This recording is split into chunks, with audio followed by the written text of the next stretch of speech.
Hello everybody and welcome to Parks Bros. It's Drew here, and today we're finally gonna review the coaster that pretty much started it all for me, Twisted Colossus.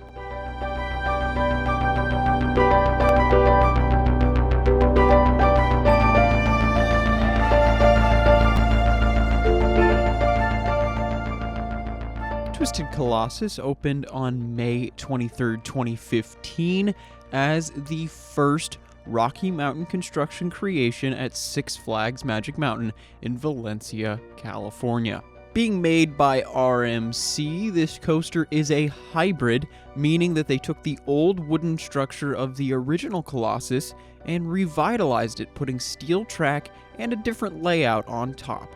Now, through that, they were able to make this incredible and legendary wooden coaster a quasi-Mobius loop racing coaster that goes through the circuit twice, making this coaster the longest in terms of track length at the park and originally at the time the longest hybrid coaster in the world with a length of 4,990 feet.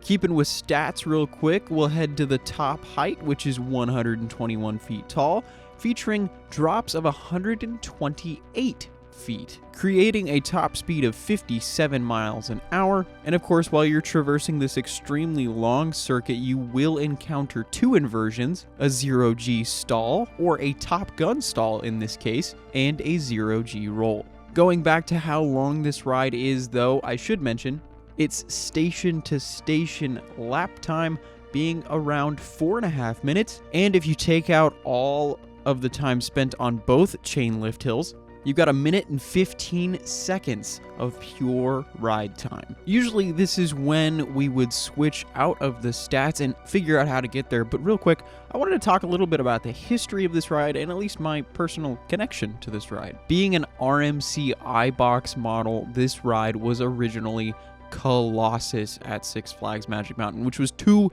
dueling wooden coasters that opened in 1978 as the tallest, longest, and fastest coasters in the entire world at the time. Now, obviously, a lot has changed considering Superman and Goliath being right next door to this model, but RMC came in 2015 and revitalized the entirety of the ride and has created what is thought to be, for many people at least, the best roller coaster in the park. But I figured I'd mention my personal history with this roller coaster, and I would say this is the ride that got me into doing videos and trips where I focus on roller coasters and theme parks especially.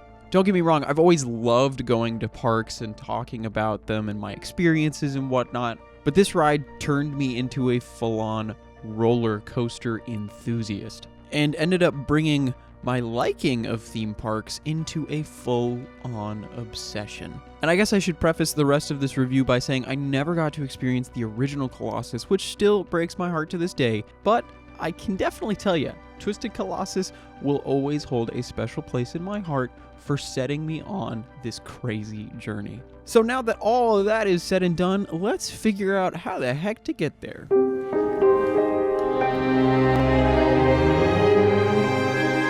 Twisted Colossus is located quite a ways from the entrance, but you'll be able to spot it as the closest roller coaster to the parking lot, besides Scream, of course, if you're parked way farther away. But once you head all the way to the entrance, make sure to take a right turn, followed by another right turn once you get to that fountain at the main entry plaza.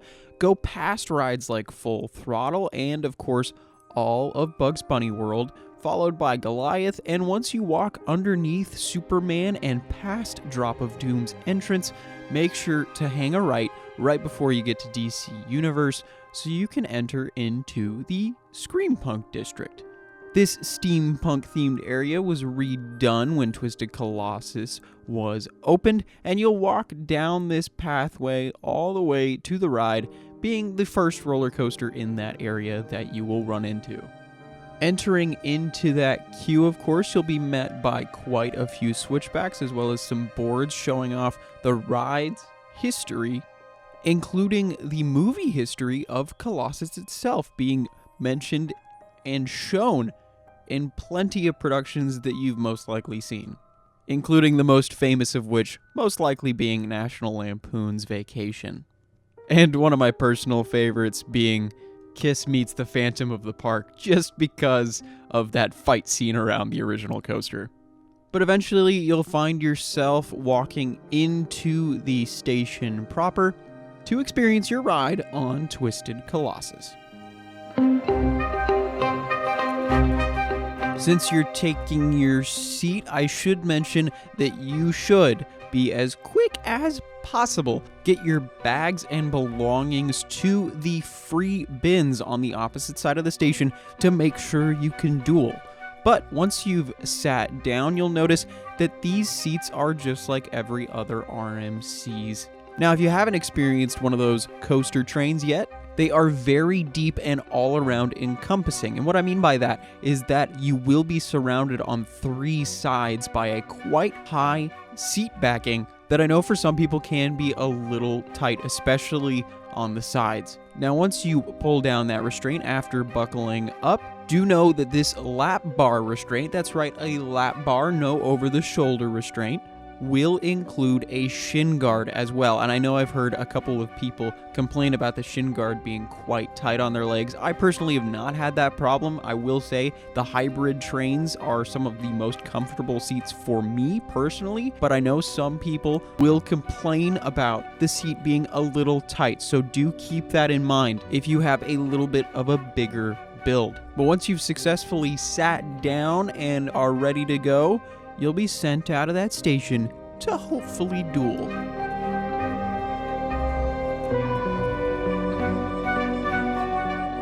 As you start your twisted journey, let's just say, you'll make a left coming out of the station before experiencing a little bit of boosters in the form of drive tires pushing you to about 5 miles an hour. Some people like to joke that this makes it a launch coaster.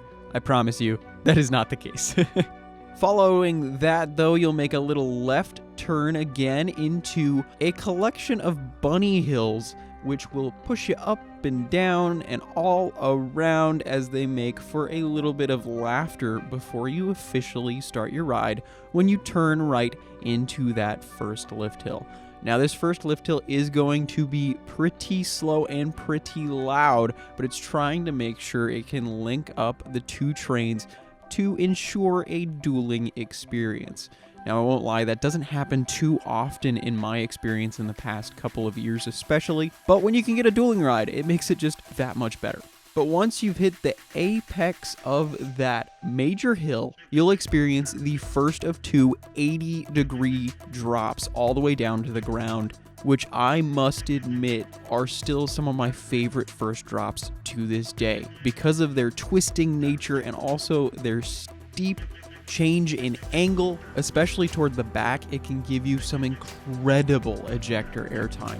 Following this, though, once you hit the ground, you'll hop over a speed hill, which will again give you some awesome airtime. But immediately after this is one of my favorite moments of the ride, actually. There's this little airtime hill that pops up right before these high 5 elements, which we'll talk about a little later on, but it gives some great sustained airtime. And if you didn't realize already, this ride excels at airtime. Now, following that awesome moment, you'll be twisted to the left in a way that if you're dueling, it'll look like you can high-five other riders on the separate train, which is a really cool moment when it lines up right. Following this, though, is probably one of my favorite moments of the ride, if not my favorite moment of the ride. This airtime hill diving underneath the structure itself is just so cool. That insane ejector airtime alongside this awesome moment of near miss from the supports above your head is just phenomenal. And this is a moment I always look forward to when I'm riding Twisted Colossus. Following this, of course, is going to be another type of speed hill, which will give you another amazing second of airtime, followed by one of the most powerful airtime hills on the ride, this little miniature camelback underneath the Top Gun stall, which of course we'll circle back around to talk more about that. Before you've even realized it, though, you'll be flung to the left in a 0G roll, which I gotta say is one of the more abrupt moments of this ride, giving you a lot of lateral G-forces out of nowhere, which can be really cool. but I will say the seats being all-encompassing there could lead to a little bit of uncomfiness. Immediately following that is a quick double up, which will give you awesome airtime, of course, and a little bit of an off-axis airtime hill into the first set of brakes, which will soon take you up that second lift hill. Now, this second lift hill is actually going to be a little bit slower if there is a chance of dueling. If not, it'll speed itself along into that second drop. But this is one of the coolest parts of the ride if you get a dueling experience, because that anticipation of looking behind you, oh, is the train coming? Is the train coming? And then it's slowly crawling up that first lift hill trying to meet you in the middle is just really a great way to get that blood pumping, hoping for this wonderful occasion.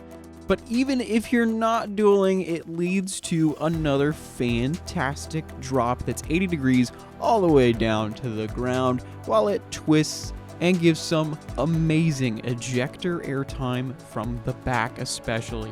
Now, of course, airtime is that feeling of weightlessness that I was talking about, but ejector airtime is a little bit more than that. It's shoving you out of your seat, which I will say is a huge plus to this ride, especially not having over-the-shoulder restraints. Just having that lap bar makes it feel a little more out of control than you might think. Now, you're going to mirror the first side, the blue side, a little bit here with a speed hill followed by a little bit of an airtime hill before that high five element. But this high five twists the other way and gives a really cool moment of potentially airtime and some really smooth and lovely laterals. Following this, though, you'll feature no big drop off of this moment, but a double down crossing over the blue track, which is a really cool moment. But I won't lie, this is probably one of my least favorite moments of the ride, because it does give a little bit of painful laterals every once in a while. Following this, though, is of course one of the most famous and favorite elements of the ride, this Top Gun stall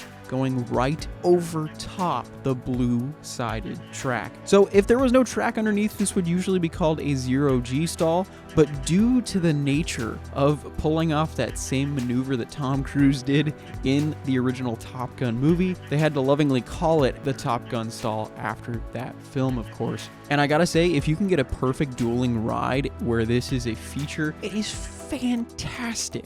Seriously, one of the best inversions ever, in my opinion, and definitely gives the high five moment a run for its money when coming to the fact that it looks like you could definitely high five these people that are right side up underneath you. It's really kind of disorienting in a way, but I absolutely adore it. Following this is a nice little airtime pop, followed by, of course, another double up mirroring the blue side again before diving underneath a little bit of the structure into another airtime pop and slowly twisting into the left to the final brake run. You'll twist to the right into another set of block section. If you want to know more about that, of course, make sure to go follow El Toro Ryan. But before you know it, you're back in the station and your ridiculously long and hopefully dueling ride on Twisted Colossus is over. So make sure to grab your stuff from your bins as quick as possible so you can duel, so you can ensure the next group a duel and head up that bridge across the original left turn of the ride. Well, there you have it. Twisted Colossus, all done and dusted. Let's talk about it. Now, of course, I have a lot of feeling for this ride just because it really did push me into this hobby and eventually this kind of job that I have now. And I've ridden it, I believe, more than any other coaster at Magic Mountain, which I guess shouldn't be much of a surprise. When it's running 3 trains, you'll get through that line rather quickly. Even on a busy day, you shouldn't be waiting more than an hour. But I really do have a lot of love for this ride. I mean, originally, this was my #1 coaster when I actually started ranking them. And while it doesn't hold that title necessarily today, I still will say it's my personal favorite at Six Flags Magic Mountain, just because I have such a connection to it. But of course, if you couldn't figure it out, this ride heavily focuses on airtime and ejector airtime at that. There are so many moments where it feels like it's trying to rip you in half while you're riding, and it's such a cool experience, especially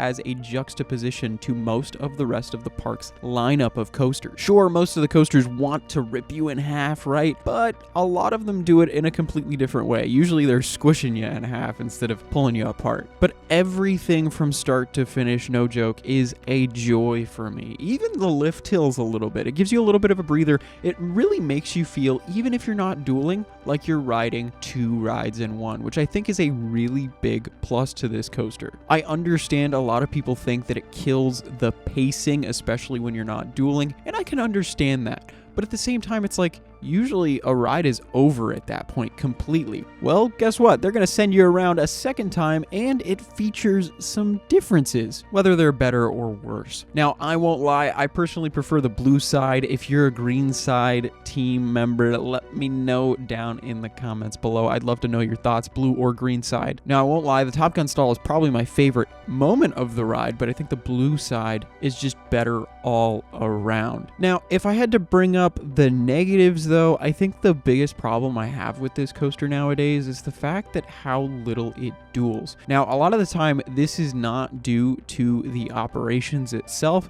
but rather guests taking their time and not really rushing to make sure they're sat down and ready to go in time. I'll be honest, I can't even remember the last time I dueled on both laps of this ride. It's been at least a good 3 years. Now, while I won't lie, that dueling does bring this coaster up quite a notch, even enough that I would push it up another couple spots in my ranking. It still doesn't mean that when you don't duel, it's a bad ride. I mean, it is still easily one of the best rides in the park, at least for me personally. Although, I won't lie, I would love to duel every single time. I do think that would make it a truly elite coaster in the entirety of the world. I guess I should mention before we head to my actual ratings of this coaster, what my favorite and least favorite moments of the ride are, and of course my favorite and least favorite seats. If I had to pick an absolute favorite moment of the ride, it's got to be the Top Gun stall being upside down above your friends if you're dueling properly. Or of course a second place, and a pretty close second place at that, would be that airtime hill heading underneath the structure itself. I think that's a really cool moment. Now, favorite and least favorite seats, it gets a little messier there. I've ridden in pretty much every seat, at least that I can think of on this coaster now, and my favorite seat is definitely somewhere in the range of row 9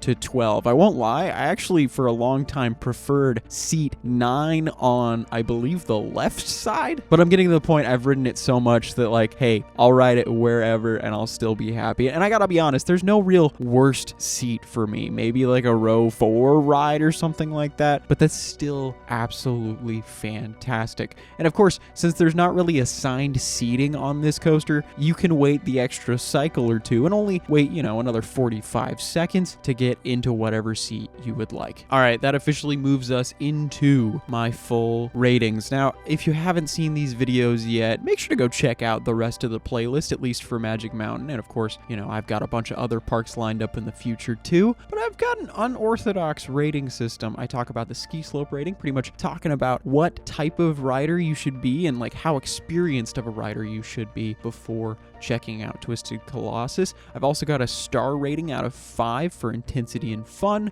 and of course, to sum it all up, I've got a personal rating out of 10. All right, with that ski slope rating, I'm definitely gonna give this a black diamond, meaning you should be an experienced coaster rider before checking this out. This shouldn't be your first coaster. I've seen a couple kids have this be their first roller coaster, and they were terrified, like crying and screaming the entire time, and they have a 50-50 success rate on whether they actually said they liked it or not.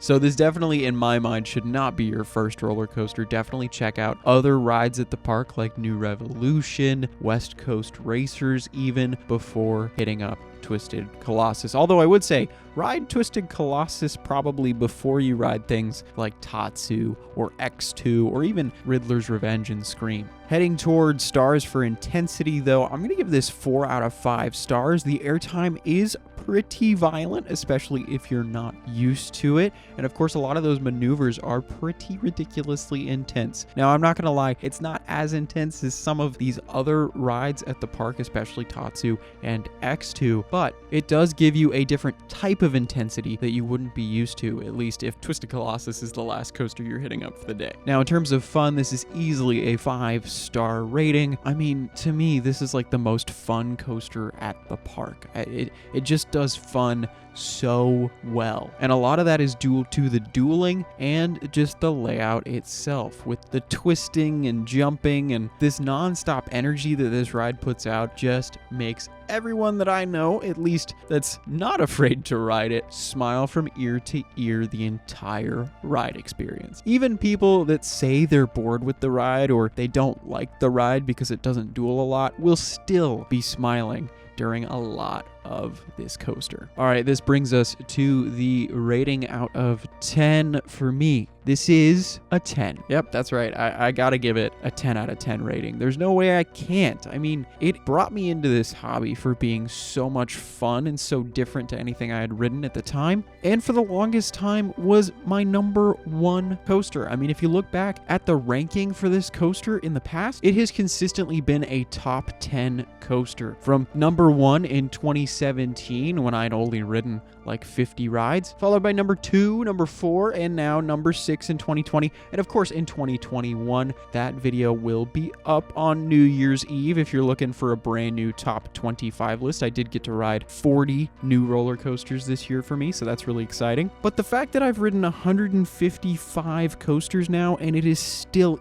easily in the top 10, I think should say a lot, especially with how much I've ridden it. You'd think when you experience a coaster more and more, or anything more and more, it might get a little lackluster, a little more boring to you. Not to say that this is boring at all, which I will admit I'm a lot more used to Twisted Colossus now, but it still easily deserves a top 10 spot for me in my rankings overall. It's something that I could definitely see myself riding every day and still having a great time for years and years, and I truthfully mean that. I mean, heck, if I was closer to Magic Mountain, if I lived across the street, you kidding me? I'd hop in 1 hour every day just to ride Twisted Colossus a couple times, and maybe another couple rides, of course, before heading out of the park. But with all that said, I just wanted to say thank you so much for watching. It really does mean a lot. And thank you so much for 11,000 subscribers. We hit that milestone yesterday. And of course, if you would like to support the channel outside of subscribing, liking, commenting, or just viewing, you can join as a member where you'll gain exclusive perks, including a brand new video very soon. Or the thing that helps us out the most is, of course, our brand new pins celebrating 10,000 subscribers.